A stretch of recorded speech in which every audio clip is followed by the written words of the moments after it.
Izibongo zendlovukazi uNomvimbi ozala isilo uDinuzulu.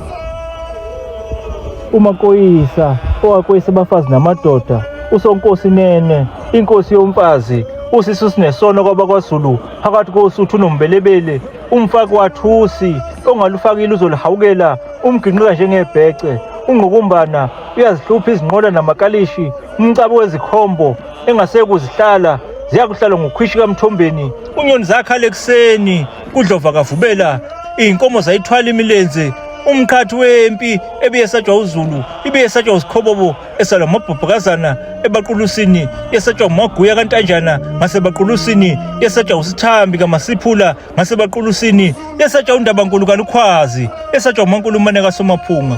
indlovukazi yesabeka ngokuziyela empini yesatshwa yinduna zakwaZulu.